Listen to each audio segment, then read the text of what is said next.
All right, we are live with another episode of the Blue Crocus Experience, and I'm joined today by Philip Reed. And we were starting to get into some good stuff off air before we got going, and I was like, "All right, guys, we got to stop this and start going." So Philip and I have been connected for quite some time now, and what we're just getting into is how we have been connected because we've never actually talked in person. We've seen each other's stuff online, so I was like, "I've got to get on and chat with this guy." So Philip, introduce yourself, briefly for everyone, and then we'll dive back into what we were just getting into. Yeah, sure. My name is Philip Reed. I own a few companies, mainly focused on the commercial finance market, so helping other companies get money. But I also own a dog grooming company, of all things, and a chemical distribution company, and then kind of more of a pass-through commission company that'll end up being a holdings company when I actually get organized enough to set that up. So, kind of in a nutshell, what I do. I love it. I love it. Excited to dive into all those things. But Sure. I had, just said, what our history was. We were kind of going through that, and like, how did we connect? Because we've been connected for quite some time. Seen, we have a lot of mutual friends. And you were diving into the dirty little secrets. So I wanted to, so everyone can hear. Yeah. So 5 years ago or so, I was just freshly out of college, and I had no connections. I had no experience. My parents are. One of them's a teacher. One of them was a road commission worker, and so no business connections at all. So what I did as soon as I got out of college was, one, after kind of falling on my face for like 6 to 8 months trying to figure out what the hell to do, I ended up in lending. And that's when I just started going nuts on Facebook and LinkedIn. And so what ended up happening is I was introduced to this guy named David Pack, who's a good friend of mine. And he was one of my brokers because I was working for a lender and he was sending me deals. And so I thought, David knows a lot of people. So what I literally did is I just added as many people as he knew. And then I found out that all of these people are either in, it's Arate, I still don't know how to pronounce that, or Apex. And so what I did is I just went down these lists of entrepreneurs and business owners that are in those groups, and I just added every single one of them. And a lot of them have become clients over the years. So it worked. But I think that's how we got connected, because I think you were, I don't know if you're part of any of those groups, but you are. I had a lot of, so I just joined Apex in September of last year. It's almost been a year, which I was just reflecting on this morning. But I had a ton of mutual friends in the groups for about a couple of years before that. Yeah. That must have been it. So I must have added you to just connect with you and kind of mingle with you online, which is interesting when you think about it, because here's the fruition of this. We're on a podcast together. We're getting to know each other a little bit. So that single ad from 4 years ago or so is leading up to something, which is kind of cool.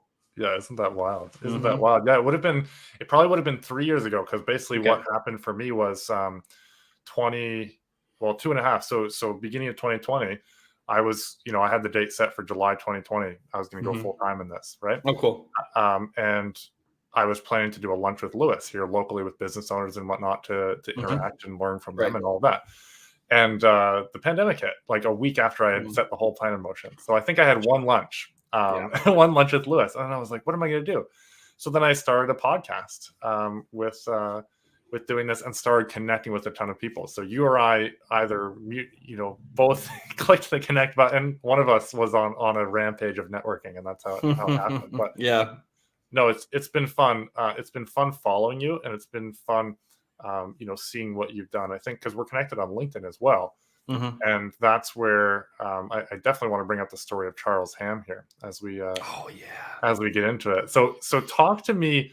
I was telling someone the story a couple weeks ago, but talk to me about how that played out on your side, because I think you were the one that I initially saw his work, and then I've just been following it and absorbing it since then. Yeah, but tell your side of the story. Yeah, so I've been friends with Charles on LinkedIn for quite some time.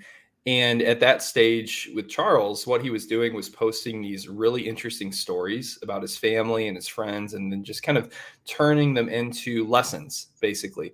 And he was so poetic and almost Mark Twainish with his writing style, and it was good. It wasn't just some guy throwing stuff on LinkedIn and hoping it would work. It was actually really good. Yeah. And so after watching this for a while, I noticed that he had a pretty strong following.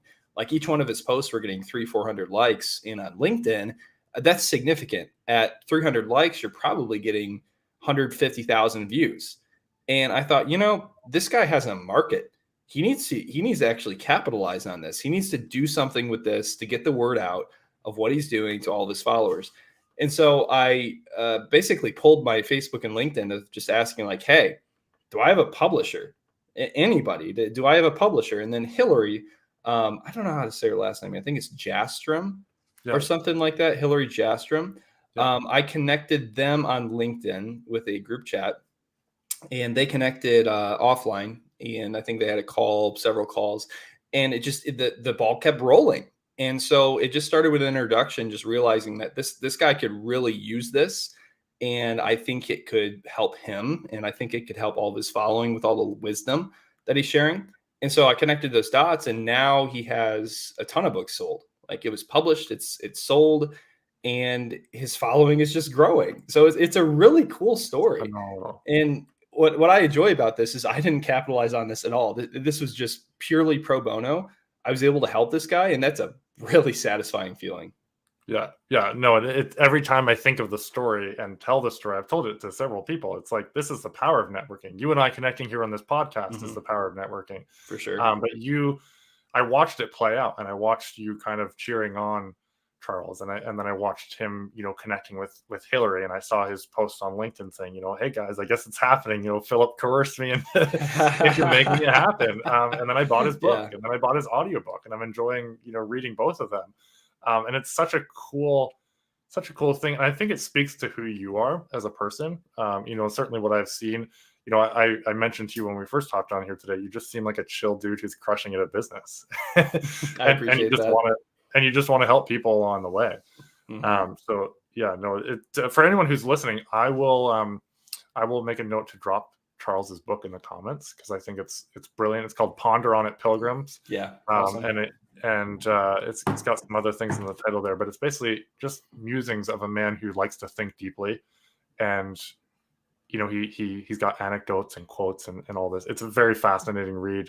No book not like any other book you read. So it's a fun thing. But speaking of the chill dude who's crushing it at business, walk us through what you gave us a really brief intro, but walk us through a bit of your business journey and what you're doing now, and then we'll pull some pieces out of that. Sure. How far back do you want to go? I mean, I was actually, shout out to Adam McChesney. I was listening to your guys' podcast there earlier, and go back as far as you want. I loved the stories of your selling the crack. Yeah. Well, now that you said I was selling the crack, I have to explain it. Yeah, we can't just leave that. So when I was in, I think it was like 7th grade or something like that. It was either in elementary school or like really early middle school. I just had this really entrepreneurial spirit, and for no reason, I didn't even know why. I just like selling stuff and just wheeling and dealing. So I knew all of my friends really like candy and sugar rushes, because that's, we're 7th graders. We love to get basically high on sugar. We would eat as much as we possibly can, just get super zippy and then crash. And our teachers hated it, because as soon as we crashed, we were useless. And before we crashed, we were too useful, and they couldn't handle that. Yeah. So what I did was I bought a bunch of Warheads, and it's kind of an older candy. I don't know if everyone knows what that is, but it's literally the most sour, sugary little ball you've ever tasted. And it'll just basically explode in your mouth and destroy you. Mouth. It destroys your mouth, absolutely destroys it. So I bought a bunch of those. I bought a bunch of Gatorade powder, just pure sugar, and then several other either crushable or powder-based substances with sugar. And I crushed it all up. I put it in little baggies, little dime baggies. And what it ended up looking like is very whitish crystal substance. And me and my infinite wisdom of a 7th grader decided to call this stuff Happy Crack. And I sold it on the bus. I was in the back seat of the bus. People knew where to come get me. They would come to the back of the bus. They'd buy my Happy Crack, and they'd sit back down and eat it. Well, the bus driver found out. The principal then found out, and I got suspended, probably because I named it Happy Crack. If I named it anything else, I probably would have been fine. But I decided. How much are you selling it for? I might have missed that. I think it was only like $1 a bag or something like that. Like, I wasn't making a whole lot, man. That's so good. Yeah. That's phenomenal. But I guess that's just kind of how it started. Like I knew I loved that sort of stuff as a kid. And later on in life, like graduating high school, I didn't really know what I wanted to do. Like I knew I liked that sort of stuff, but I didn't know what I wanted to do. So what I did is I followed the family path, which is teaching education, because everyone in my family are teachers, other than my dad. Like my aunt's a teacher, uncle's a teacher, grandparents are teachers. All my brothers and sister are teachers. Only myself and my other brother are not teachers. So that's how I started. So I went to college for biology, chemistry, and teaching. And I decided after about a year that teaching just wasn't going to work for me. I could not see myself in a crowded classroom teaching a bunch of kids for 8 hours a day for 35,000 a year. Teachers just aren't treated well. They just No. aren't. And Yeah. I have so much respect for the people that can do it because they're underpaid, they're overworked, and they have to deal with ridiculous requirements from the state too, and a lot of lack of support internally. So kind of a tangent there, but it just wasn't for me. I just knew I couldn't do it. It wasn't for me. I'm too independent. I couldn't do it. So what I ended up doing is dropping the education portion and sticking with biology and chemistry because I still didn't know what I wanted to do, but I knew biology and chemistry. It's a good degree. It's a STEM degree. You can get a job anywhere with that. You'll make a little bit more than a teacher as an entry level position. You can work your way up. It's a good degree. So I decided probably 2 years into it that I knew I like sales, but I'd never done traditional sales before, but I knew I liked them.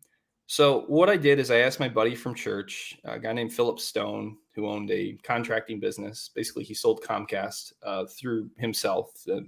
It used to be structured where you can own a business and sell Comcast or Mhm. other telecom products, and you can create rep agreements, etc. So that's what he was doing. So I asked him, "Hey, Phil, how do I get into sales? Because I know pharmaceutical sales is great, and with a biology and chemistry degree, I could probably make 200,000 maybe right out of college if I did that. So how do I do it?" So he basically just said, you need to do it. You need to actually sell.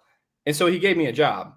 And so while I was in college, I did 3 years, like my sophomore, junior, and senior year, about 3 years of door to door sales. And I think that's where really, really it all started because as a 1099 rep doing door to door sales, you're basically your own man. Like you either sell and you make money or you don't.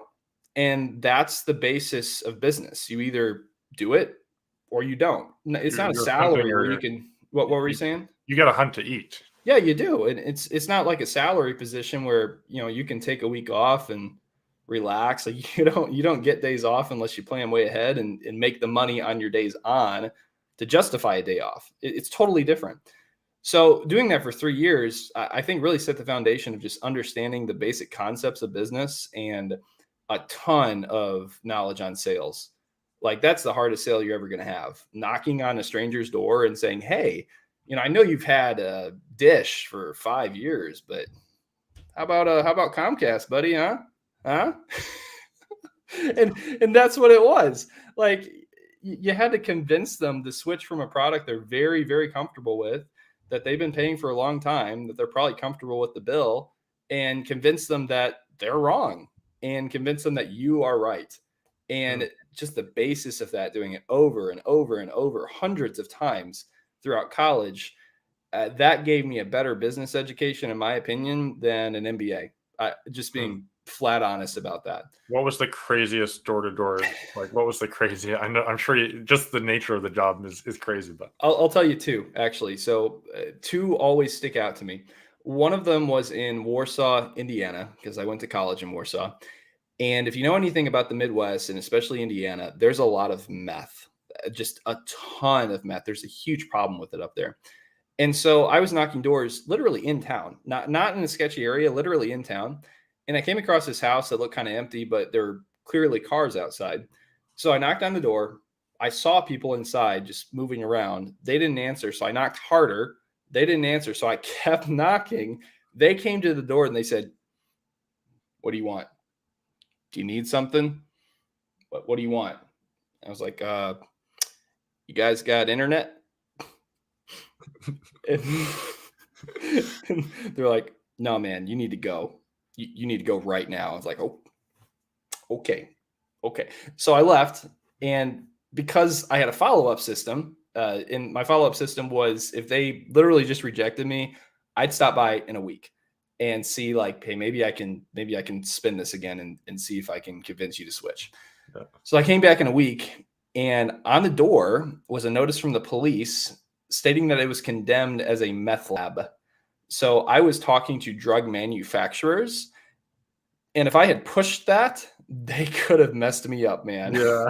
So, Man, that's so I think that's the craziest story. And then, I ran into houses all the time that just reeked of cat urine. And what that means, it's a meth house. They're manufacturing meth because cat urine is not that strong. So all the time I saw that.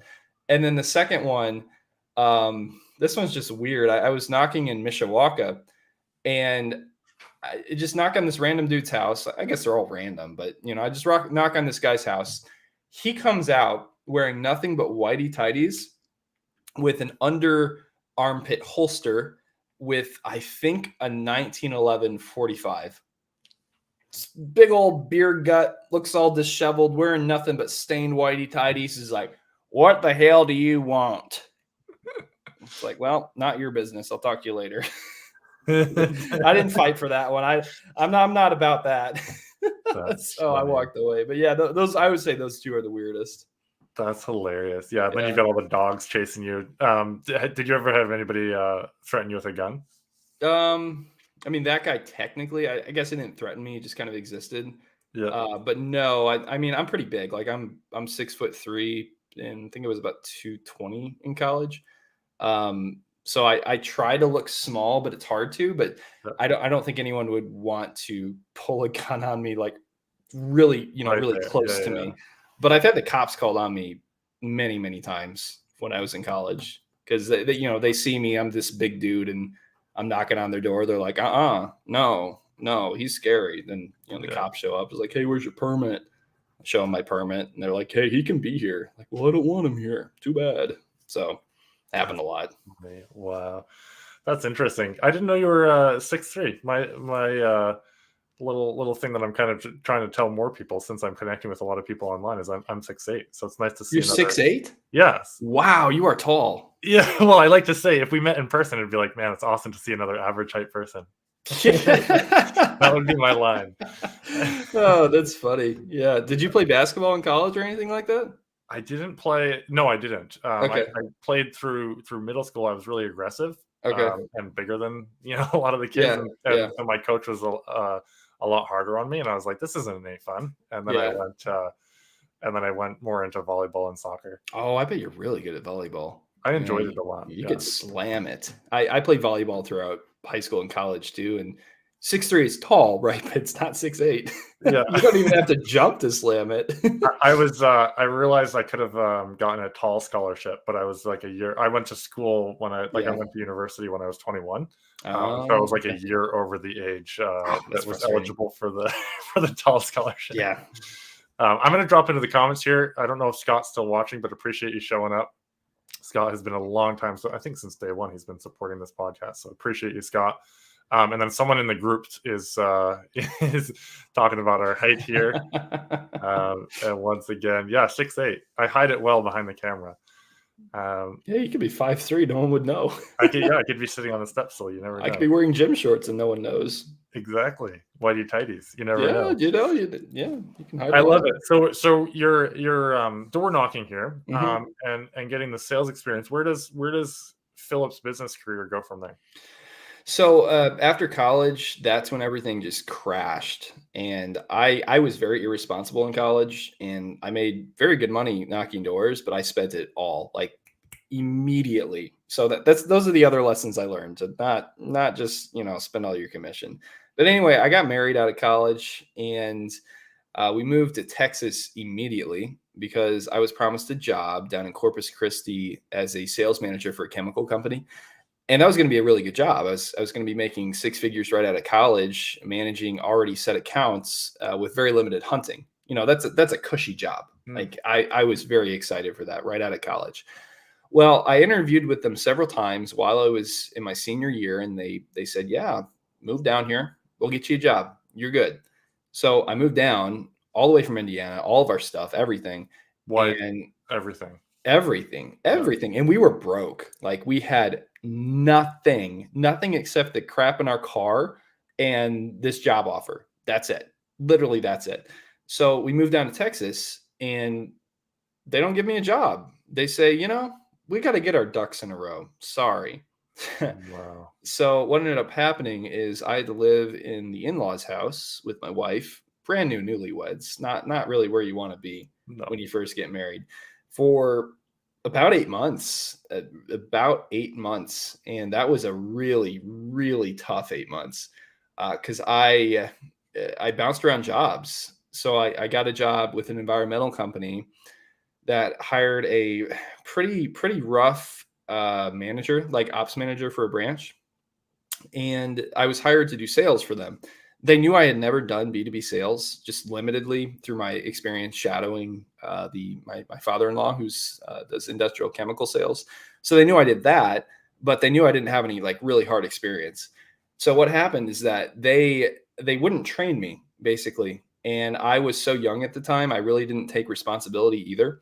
And so you combine that with no training and no responsibility from me, I didn't sell anything. And then they gave me a hard limit, like, hey, you need to sell 20,000 worth of services in 2 weeks. And thinking back now, like that's pretty doable. Like I could do that now. Back then, I didn't even know where to start. Sure. And so I failed. I failed miserably. And so what they did is they demoted me to a technician position. And I was doing the really hard labor portion of the job. So like when Hurricane Harvey hit, I went out to Houston for 2 weeks and I worked about 120 hours for each week, just cleaning up crap, cleaning up like schools that were flooded, cleaning up nursing homes that were flooded, moving furniture. It was really, really tough work. And the goal there for me, was to have me as a technician for a period of time and then move me back into sales because they wanted me to understand the products more, which I totally understand. I respect that method. That was a very good idea. However, that didn't happen. So they didn't actually move me back into sales. I think they just kind of put me on the back burner, and I don't blame them. I didn't do a good job at that first sales position. So they probably just thought, well, we can find better salespeople with more experience, and Phil will be a good tech. Well, I didn't want to be a tech, so I decided that that was not a good fit for me, and I needed to move on. So what I did then was solar sales, and that's another unfortunate story, but more unfortunate because that company really had us lie to the customers about the longevity of the panels and how they worked and how much they would save, etc. So I only lasted 3 months there, got some good sales, but I just couldn't lie to customers. That's just not in my cards. I'm very happy being a salesman, and that's just part of my core, but I will not be an unethical salesman. So I ended up quitting that job. And then at that point, I just threw my resume everywhere, like everywhere. I put in hundreds of applications, and I put it on Indeed as an open resume too. And a company called Riviera Finance headhunted me, basically.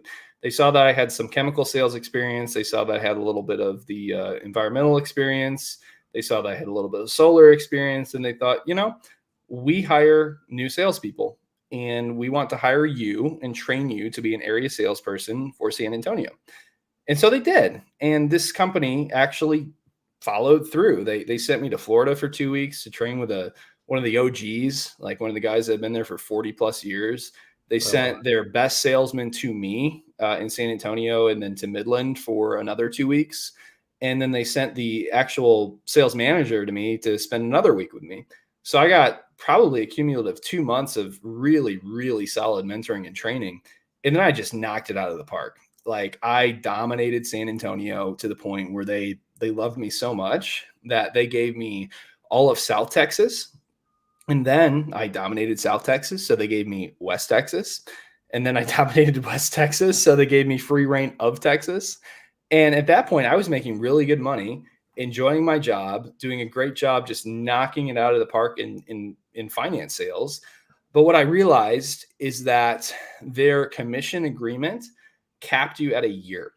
And for these types of products, you can get paid for 20 years. Like if a company stays on the books and keeps using their credit line, you can get paid for 20 years. So what they were effectively doing was throttling my commission to the point where I was potentially missing out on 7 figures a year after, 10 plus years of work and really, really grinding.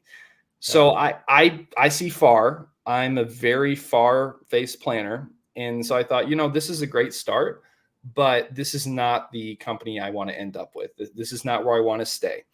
And at that point, I didn't know I wanted to start a business. I really didn't. I had an idea of it, but it just wasn't really in the cards for me.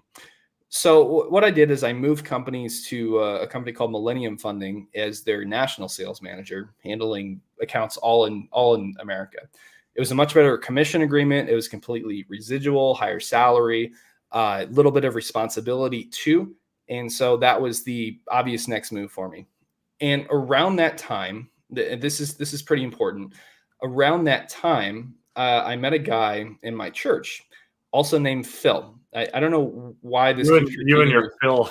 Yeah, I don't know why this keeps repeating with Phils that keep helping me out. But this is a new church in Texas. But I met this guy named Philip Gillum, and we just talked briefly in church. And I asked him what his experience was and what he was doing in life. And he was 70 at the time, so he's an older guy. And it turns out that he has run dozens of companies in his life. At one point, he was managing 5,000 employees. At another point, he was worth like 40 million or something like that. And I'm always looking for a really good mentor, just because, and this is not a dig at all, but my parents don't know business. They just don't. They know how to be really good people and train me how to be a very good person and a moral citizen, but they don't know business. And so I was on the prowl for a mentor anyway. And so I met this guy, and on the spot, I asked him, "Hey, do you want to mentor me?" It just the first conversation, I just put it out there. And he's like, "Yeah, let's meet for coffee. We'll talk about it." So we met for coffee, and obviously he was determining if I'm a good fit for him, because he doesn't want to waste his time on someone that's not going to listen, right? Yeah. So he met with me for coffee, and that ended up being a wonderful relationship that immediately budded into a business, actually. And that's where my first business was born, VO Global. So this was just slightly prior to starting with Millennium Funding. And so I say I didn't have a business in my mind, like to start a business, but I guess I kind of did. So Phil had the idea of basically telling me like, "Hey, how many deals do you reject in a given month because Millennium or Riviera just didn't want to take them? They just weren't good fits for them." And I told him, 5+. And he said, "Phil, you're leaving a ton of money on the table." And I said, "Well, what do you mean?" And he said, "Well, there's going to be other shops that will take those. There's other lenders out there that will work with them, and you're not treating your customers well." And I thought, wow, that's personal. And it was true, though. I was not treating my customers to my fullest extent because I was narrow-minded. And so we started VO Global very specifically to broker out the deals that were rejected by Millennium Funding. And so when I went into my employment, my interview with the owner of Millennium was actually with Phil Gillum and myself. So it was a little odd, but I wanted to make sure that the owner knew that I was starting this company on the side, and that he was okay with it, and that he knew that it was only going to be rejected deals and that he got first dibs. So he was fine with that. We started everything perfectly fine, and everything just kind of started snowballing and building over the next few years. So that would bring us then to the point of the Instapay part of the business journey. So David Pack, he pops up every so often in my story here. He basically he was a broker of mine, and he called me one day and he said, "Phil, can you work with an Amazon vendor?" Because we did invoice factoring for industrial companies like oil field, trucking, staffing, etc. And so he asked me, "Can you work with an Amazon vendor to factor them?" And I said, "Describe it to me." And the way it worked basically is that Amazon vendors get paid on a net term by Amazon after they sell their product. So it's a completed sale. Amazon then pays them in like 14 to 20 days, depending on how long it turns. And this was several years ago. I don't know where it's at now, but at that point, that's where it was. And so I thought, I bet we could. So I pitched it to the ownership group over at Millennium. They said yes, and we funded our first deal. And so that went fabulously. But what Millennium said is that there needs to be more technology with this, because they're not a tech-based company. They're more old school lenders where they're underwriting everything by hand. And that's fine, but you can't do a scaled project with a tech-based lending. Like Amazon vendors are very tech-based. You can't do it if you don't have a fintech product. And so they moved it over to another company called Instapay, and Instapay just knocked it out of the park. There's this lady named Charisse that basically headed up the project and managed the developers as well as the underwriting on the back end. And she created a fabulous product to fund these vendors. And within about 6 months or so, we had about a $15 million book of business. Like, wow. David Pack was just slinging these deals. It was absolutely incredible. I've never seen that sort of volume. Like, no joke, he was sending 100 deals a month. Wow. A month, and each one of them were funding about $30,000-$40,000 a month. Some of them were doing 200, but it was an incredible time. So when you say invoice factoring, my understanding of that is a little shaky. So is that basically where they're selling the product, they know they're going to get paid, you front the money until they get paid, and then pretty much, and it can be service based too. So for oil field, a lot of their jobs are service based. Where they'll go out on a rig and test the pressure and stuff like that. They'll bill for time and materials, and then they won't get paid for net 45, net 60. And so for smaller to even very large operations, if they don't have the cash in the pot to cover their guys, because those are subbed out guys a lot of the times, they're just going out there. If they don't have the cash in the pot to do it, they better get an investor or they better factor. And like you said, basically they sell the invoice, and the invoice gets paid about 90% of the value. And then on the back end, the lender gets paid by the customer, like by the customer of our customer. And then they release. Oh, interesting. Okay, so you're directly paid by the oil field then, right? Otherwise, it wouldn't work, because some of these guys are doing like $2-3 million a month, and they've only been in business for a year. So you could ask, like, hey, can I get a $5 million credit line? I've only been in business for 5 years. No, you can't. But it's underwritten by the company who's hiring them, basically. Right, exactly. That's where the collateral is. So, and then you keep 10% of it.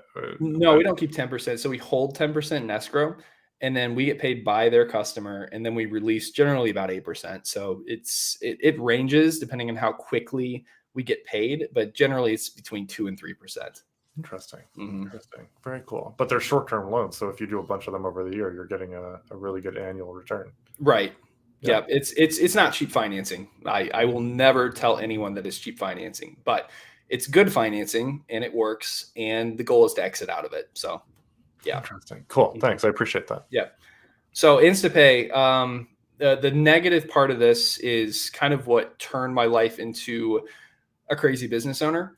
So this thing was going incredibly, and I had done a ton of work to secure David as a broker. David had done a ton of work to actually secure the clients.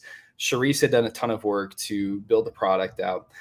And what ended up happening, first, I got fired for no reason. I brought all of the clients through David. And at this point, the lender was making, I believe, $400,000 to $500,000 a month from the product.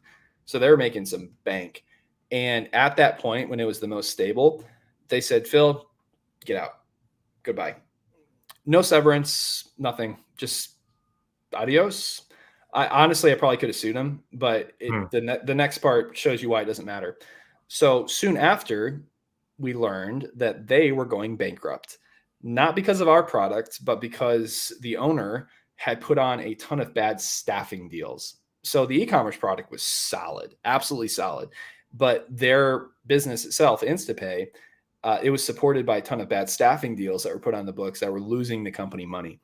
And so that choice that was made by the owner and some of the salespeople tanked the company. And I think that's why they let me go. They were trying to recoup some of the money they were paying me to see if they could apply that to some of their to see if they could apply that to some of their deficits. So it really stung. And obviously I took that super personally, because I was the one that actually brought the product to market, and I was the one that put all the pieces together.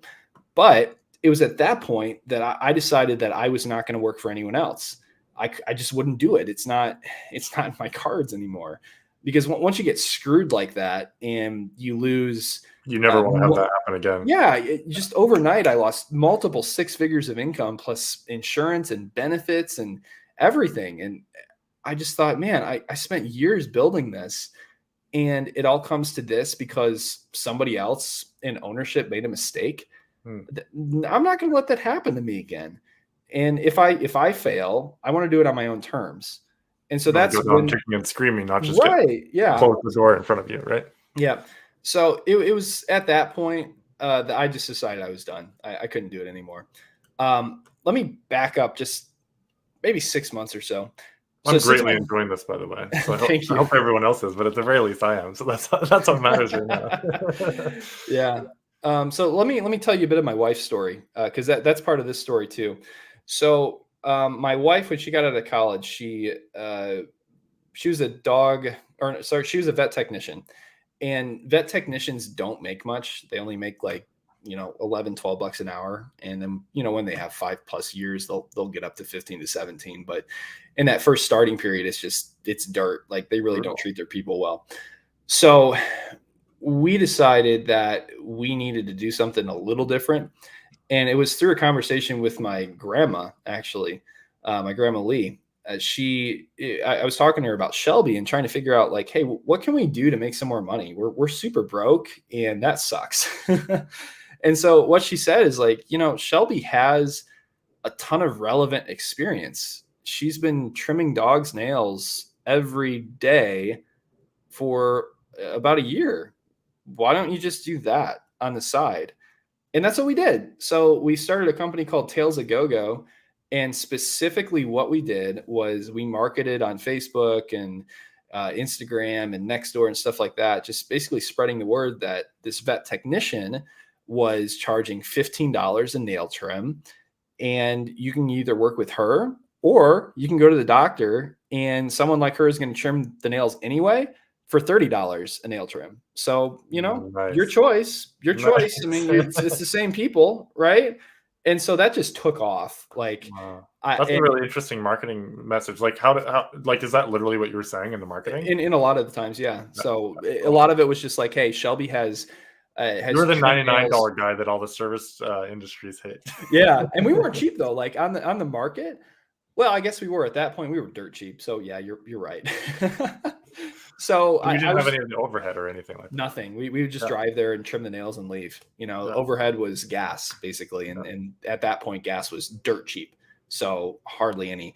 And at that point, just so you know, I was the one holding the dogs. So this is when I was employed with my big boy job, handling this big software project. And at night, when my wife got home from work, we would spend another 3-4 hours just around the neighborhood trimming these people's dogs. And man, there's some crazy dogs out there. And it was me holding them. So if it's just an insane German Shepherd that just wants to bite your face off, I'm the one just, oh God, please don't kill me. And then my wife's like, calm down, Phil, calm down. It's like, I'm trying to calm down, but he's trying to bite me. That sort of thing for months. And then what ended up happening is someone asked us, like, hey guys, can you wash our dog? And a light bulb went off in my head. And I'm thinking, wait a minute. We're a grooming company, aren't we? That's actually what we are. We're not a nail trimming company. We're a grooming company. And I brought it up to Shelby, and she's like, no, we can't do that. That's not a good idea. So I had to calm her down a little bit and just say, look, we're not going to do this for that long. It's been years, but we're not going to do this for that long. And so what we did is we had people, we picked the dogs up. So that's where we started, was a mobile service. So we picked the dogs up. And then at that point, we would bring them to our house, wash them in our bathtub, and then dry them and brush them out of the garage. Oh, there's one of my dogs. Hold on a second. Sorry. So you clearly don't hate dogs. I love it. No, I love dogs. Dogs are great. My one dog is just neurotic, and he's very, very loud. Anyway, I hope he's not too loud. I'll just keep going, and he'll eventually. Yeah, no, it's fine. It's good background. Yeah, but anyway, so we just kept watching all these dogs, and the word spread that we were just in the neighborhood picking up dogs. and more people called us. More and more people were hiring us. And at one point, someone asked us, "Hey, can you trim my Shih Tzu?" It was eventually going to happen, right? And we had to tell them no because didn't know how. That's a specialty service. So what we did is we sent Shelby to the really far west side of town, like in San Antonio, which is 40 plus minutes away, way outside of our market. And I found a groomer that was willing to train her and pay her while getting trained. So she spent about a month or so with this lady, trimming dogs, learning how to groom, and getting really good at grooming. And then she came back, and I say she was really good, but only 1 month of training, you're not. So we were basically the cheapest in town, and people would send their dogs that they just didn't want to spend money on to us. And Shelby slowly learned how to groom really, really well via YouTube and just trial and error. And then it just blew up. We moved about 20 or so minutes away into a nicer area, like with a higher GDP, higher income. We still kept grooming at home, but because it was a higher income area, our advertising was a lot more effective. And very, very soon, we knew we couldn't keep doing it out of our house. So then we rented a spot, we hired an employee, and then we hired another employee, then we hired another employee, then we hired an office manager. And now it just runs by itself pretty much. Like Shelby doesn't need to go in if she didn't want to. And the office manager is so phenomenal. She sets all of the appointments herself. She does all the scheduling. She does all the payroll, everything. And we just kind of sit back and make sure she's doing a good job in planning the vision for the company. So that was all happening during my time with Instapay. And yeah, and by the time I was fully self-employed at the end of 2021, Shelby was also fully self-employed. So that was tough because we were going from a really high salary for me to being completely on our own. And I had to really hustle to find deals to put. So this has all happened fairly recently. In my mind, I'm back like a few years, but this is all so about a year and a half ago. Coming up on how long ago did you graduate college? I'm 28. Just for reference. 29. Oh, really? Okay, cool. Cool. Yeah, I graduated. Wow, I only think in high school years. So I graduated high school in 2013. So I graduated college in 17. So, gotcha. So this is all. It seems like quite a long story, but this has all been packed into not that many years. It's a long story, but it's quick. A lot's happened in the story, is what I mean. It hasn't dragged on, but like there's a lot that's happened, and because 2021 kind of brings it like we're knocking on this year's door, right? Yep, absolutely. And so we're coming up pretty close to now, actually. So I'll just wrap this portion up pretty quickly. So two guys that I'd known in the industry for a while, and I'll leave them unnamed for now until they want to be named on social media.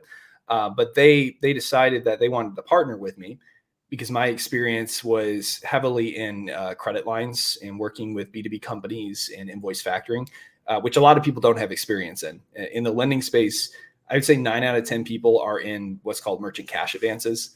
I don't know if you know what those are, but they're basically payday loans for companies. They're super expensive. They're very slimy. And that's where most people are because you can make a ton of money doing it, like very easily too. So they were very attracted to me because I had this other experience that can offer businesses something different at much better rates. That's a lot more flexible. So they decided to partner with me. I decided to, in a sense, close VO Global down, but that's the company that'll become my holdings company at some point. And so right now I just manage the accounts that I had prior to them through it. And now all the new business flows through Brickster Capital. So that's how Brickster Capital was formed. Basically, 3 guys that decided that we are better together than apart. And we all have different experience levels, and our knowledge really bounces off each other well. For example, I'm a caveman when it comes to technology, complete caveman. One of the other partners is just brilliant. Like he knows how to navigate CRMs like a PhD in CRMs, if that's even a thing. And the other one is so freaking good at negotiating that he could have your grandmother give up you on the will and put him on it, even though she just met him. Like, so where are you doing sales? Like, where is your zone? Like, where would you say is your zone of genius right now? So the business is set up now where we have several salespeople. We have a ops manager. She's kind of the COO of the company. And then we have the 3 partners. So fairly small company, but we put out some fairly heavy volume.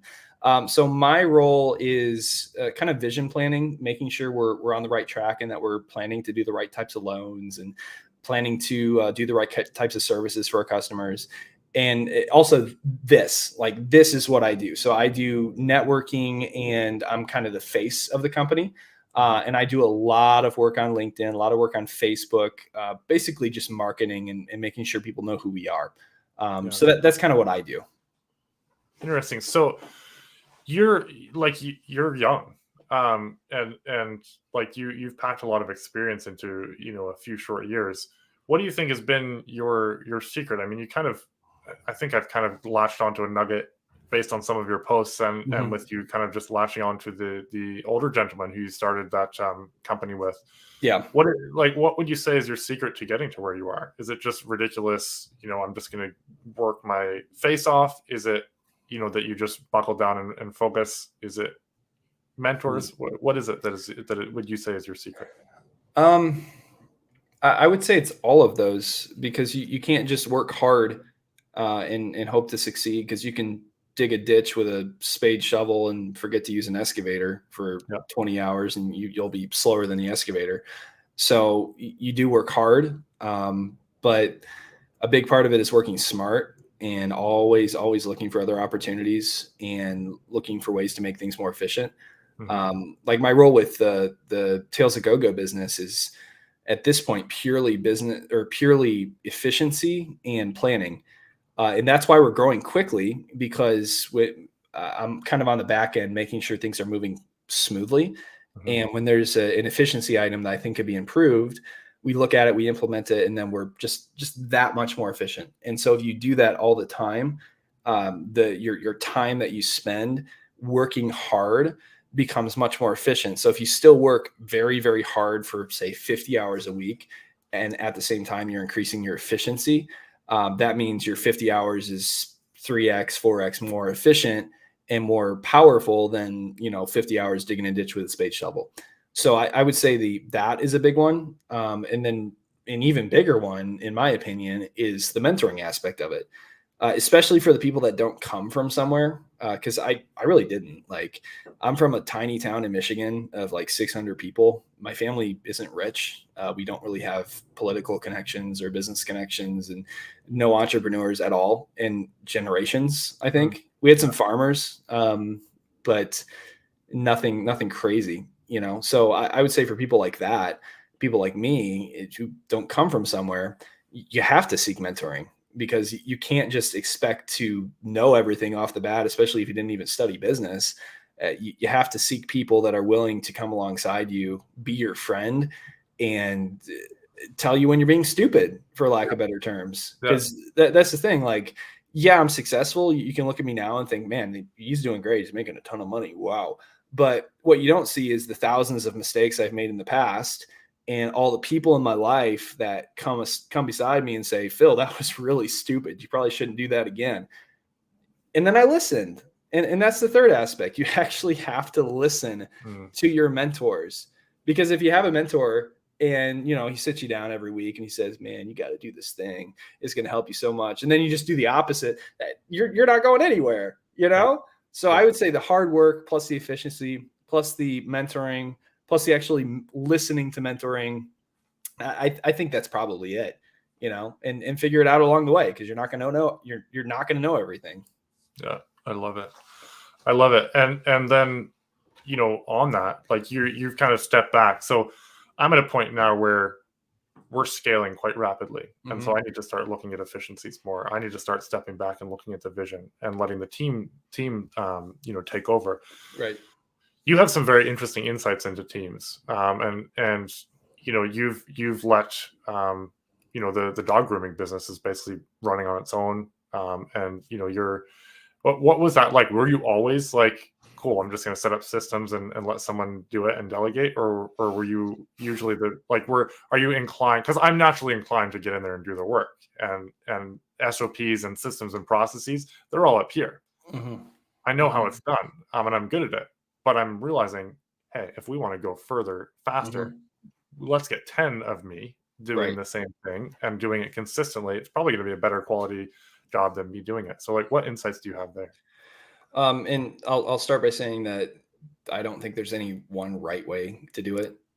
Honestly, the way I do it works for me, but it might not work for someone else. Mm-hmm. But the way that I see it working for me, and the way that has worked for me, is I really like to empower people. I love to mentor people myself and put them into positions where they can become the best version of themselves and to grow with me. And the way that that plays out in business is putting people into positions that are primed for leadership. For example, with the Brace Your Capital, one of the first things we did was the EIDL program. And I happened upon an old friend of mine from Riviera who worked in the office with me, and she was kind of my support. Basically, she was helping me with the documentation and the filing, and basically making sure I stayed sane and things were submitted well. Well, they didn't treat her super well, and so she ended up not working with them. And that was around the time that I was starting with Brace Your Capital, somewhere around there anyway. And we decided to bring her on because she was incredibly organized. And so what we did with her is that I would market for these EIDLs, and I was getting like 10 of these a week sometimes. Like it was that busy, that many businesses. And what we would do is we would send them to Amanda, and Amanda would perfectly run the pipeline. Like she would take the clients, she'd get she would get their documents set up, she would submit them to the SBA, she would negotiate with the SBA, she'd follow up with the SBA, and then get them funded. And so we did that for 6 or so months, I think more like 8 months.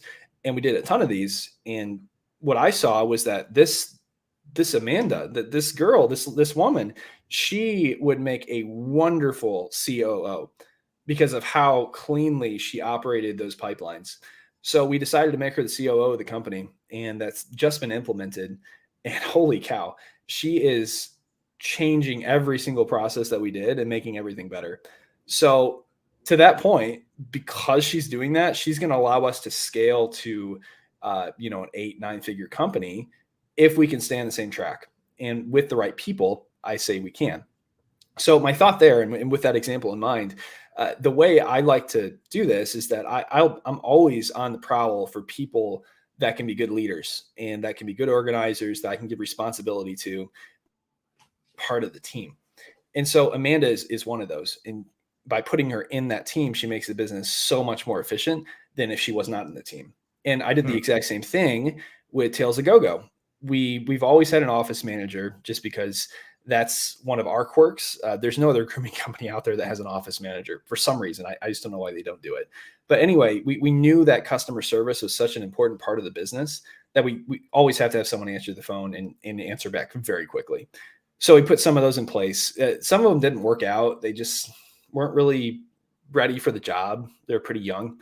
But then we found this other girl that, for all intents and purposes, probably shouldn't have been hired for that position anyway, just because she didn't necessarily have direct management experience, but she had spent years in Mexico doing really tough jobs and living a difficult life. And based on what she was telling me, what I saw there was grit and heavy tenacity and incredible work ethic and organization, of course, and just a good person. And so I think those traits are good for a leader. Those are what we're looking for. So we hired her just, to see if this would work out. And she knocked it out of the park. Like, same sort of thing.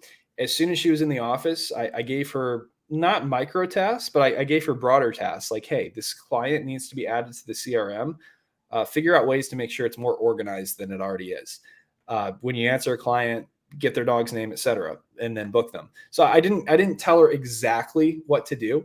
And I think that's important, because what she did, because she's organized, because she's driven, because she's smart, she created processes in the company that are a lot more organized than I possibly can. And I preface, before I said all this, I preface because it works for me. It might not work for everyone, because I'm not necessarily a strong operator myself. I would not work very well in an operations director role, just because I'm more of a vision guy. I'm more of a planning guy. So for me, what that looks like in my businesses is I have to outsource that. I have to put people in place to run that for me while I focus on what I'm good at. So I would say that's the advice there, is know what you're good at and then outsource the rest. So if you're really, really good at ops, yes, you'll need to outsource ops at some point, but maybe you need to focus on a vision person. If you're limited by your own vision because you're not that creative, that's okay. Like if you have a really, really good product and very good offering and you already have customer flow, maybe you need to hire a CEO to focus on the vision and where the company is going. So it doesn't have to be necessarily an operations person. It just depends on the dynamics of the team. I love that. That is that's helpful for me because I'm definitely more visionary, and I just hired someone who's kind of doing admin stuff, and I had 3 calendars that I was working off of that I'd amalgamated. Me too. And she just combined them all into one calendar this week, and it's just like little things like that I wouldn't have thought of. And I was starting to do it. It was taking me forever. Yeah. And she did it in like 2 days, and I was like, "What? How did I survive without you?" That's exactly how it goes. Yep. So that's cool. I think there's some synergy there. Well, Philip, this has been incredible. I know we're coming up on time here, and I wish we could chat for another couple hours. But it's been fantastic to connect with you, to share some of your story. How can people connect with you and follow along with the journey that you're on? LinkedIn and Facebook are a great start. So if you just look up Philip Reed, this is kind of how I look like on LinkedIn and Facebook. Smaller beard, so just keep that in mind. But yeah, just shoot me a message, introduce yourself, send me your contact information. I'll reach out to you, say hello, and then we can follow each other from there. I love it. Any last thoughts before we jump off? I don't think so. And Lewis, thank you for having me on. This has been a ton of fun, and maybe we can do this again. I would like that. I'd like that greatly. So guys, follow along with Philip's journey. He's moving fast and making stuff happen, and he's got some good insights too that he shares. So appreciate having you on, and we'll see you next time, guys. See ya.